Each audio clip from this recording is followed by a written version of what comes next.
usual tack I take with the videos is to try to be as analytic as possible and not be partisan either way. But sometimes I fail, and with Lucas especially, I may be a little bit too emotional one way or the other. Here we're going to take a much more historical tack. So for even people who are kind of indifferent to Lucas and Star Wars, they don't want to hear about Star Wars anymore, they don't want to talk about it, they don't want to look at it at all. I understand that, but this will be more from a film historical perspective, and hopefully there's a lot to be gained from that. So we're going to look at how Paul Hirsch influenced Star Wars. For people who have forgotten, he's actually the editor behind the first Star Wars, as well as Empire Strikes Back. He's also done a number of other films, especially with Brian De Palma. He helped with Carrie. He's also done Ferris Bueller's Day Off. So he's done quite a range. He also did work on Mission Impossible. So this is back in the 1970s. He's already done some work with De Palma. And Lucas is having a lot of problems with the first film, as infamously detailed by many people. It had a lot of behind-the-scenes problems with production, with special effects, and so on and so forth. So he's brought on as an editor, and Lucas already has a couple of other editors, including Richard and his wife, Marcia Lucas, who they were married at the time. So it's quite an exhausting experience. He's working 6 out of 7 days just on Star Wars because, again, they have to really reconstruct things because it's pretty much commonly conceded that the first cut was just terrible and they really needed to just sort of rebuild the whole thing from the ground up. And he gives us a lot more details on sort of key scenes and moments. For instance, it's now taken for granted that the lightsabers were always going to be blue and red, right? And the Jedi always had the blue lightsaber. Not true. Lucas actually wanted it the other way. The Jedi were supposed to have the red sabers, and the Sith were going to have the blue sabers. But Paul Hirsch talked to him and said, well, you know, from Christian imagery, right, especially the Renaissance, usually blue is connected with heaven, and you want to go down that way. And Lucas thought, oh, yeah, you're kind of right. Okay, so they switched the lightsabers. Also, there's that infamous cut scene with Jabba. Now, he's not the Jabba we know. The Jabba we see in the original film and the cut scene is just an ordinary human being, and he's basically an Irish gangster. And I say that with emphasis because he has a very thick Irish accent, so he was never meant to be an alien. Though obviously originally conceived, Lucas had other ideas.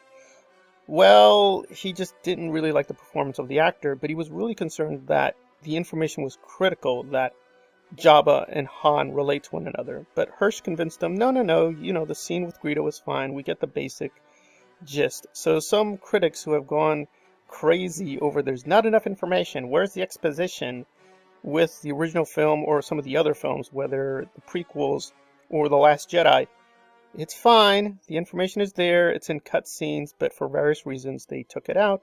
But if you're really crazy over that stuff, just look it up, it's right there. There's also another little final nugget that he gives on the original trilogy, which again is a really interesting thing, especially for these critics who supposedly really pay attention to the film just as a visual experience, that the Death Star scene is actually pretty lousy. Apparently there was just one frame missing, and they just couldn't get it back, so they have to find a way to sort of speed up the effect in a certain way that you didn't notice. But if you look very closely, yeah, there's kind of a pause before the Death Star blows up. So some people found that out, but most people, yeah, have never really thought about it. So yeah, the Death Star is, quote, an objective mistake, but for some odd reason, nobody cares, and until recently, nobody thought it was an issue. So there you go.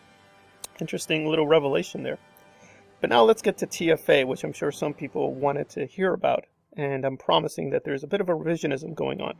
So I'm going to quote them word for word. Hirsch was at the same theater that Lucas was when he saw The Force Awakens, and JJ was actually pretty nice. He showed him an early version of the film, and he even asked him for notes. So Hirsch's experience, at least with JJ and Lucas regarding TFA, is pretty positive. Now, the remarks are a bit ambiguous, but I'm going to lean more towards Lucas liked the film, and again, it could just be from the spectacle and technical aspect, but I do think he is saying he thought the film was good.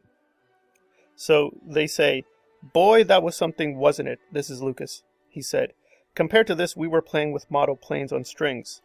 Yes, I said, this is Hirsch. Thank you. And then they go into, their background. And Lucas is actually very humble. He said, you saved my picture. And this is him talking to Hirsch. Now, again, we can take this in many different ways. It could just be, right, he says the model. So he could just mean the technical aspects in terms of special effects. He thought that was well done, but he didn't like the basic story or plot. But he didn't have a negative response to it. Now, Hirsch was not next to him, so he didn't know how his facial expressions were, but they were in the same theater. And again, he just says the mood was very joyous. There really wasn't a very negative mood, at least at the premiere of TFA. So maybe it's not as bad as people think. And some people have asked me about Return of the Jedi. He does have a little bit of information on that, but not too much. Now, he worked on Empire Strikes Back, and that also had its share of issues, which I will do something more thorough on. But here I just want to concentrate on the link between Empire Strikes Back and Return of the Jedi. Now, he also reveals that, yes, as people know, this is Revenge of the Jedi. Lucas changed that. Well, here I'm going to take Lucas' side. Apparently what happened was he just wanted his name at the front of Empire Strikes Back. And the DGA, and later apparently the WGA, was really, really mad at him and fined him, and Lucas was really angry over being fined for no reason. And apparently the director of Empire Strikes Back, Hirsch, was happy with it. He had no issue with having his name at the end. But all these bureaucratic rules really, really got Lucas angry, and that's how we got Richard Marquand, who was a British director. And Marquand just made a stipulation that he'd do it, but he wanted his own film editor and he wanted his own director of photography. And Lucas agreed. But from all indications, Paul was supposed to work on Revenge of the Jedi. But again, because of Lucas's little conflict with the DGA, that didn't happen. But he had no issue with his work. Again, we don't know. Maybe other things would have interfered with Return of the Jedi. It has its own issues. But one reason it may feel really weird or not have the same energy that the other two films have is that Paul is not there. Now, again, there's a theory that his wife was also very, very critical, and by them going through a lot of marital issues, he also lost another great editor, and that's probably true, but that one's a little bit more speculative, and we don't really have her full side of the story. I mean, she just hasn't spoken too much on this issue.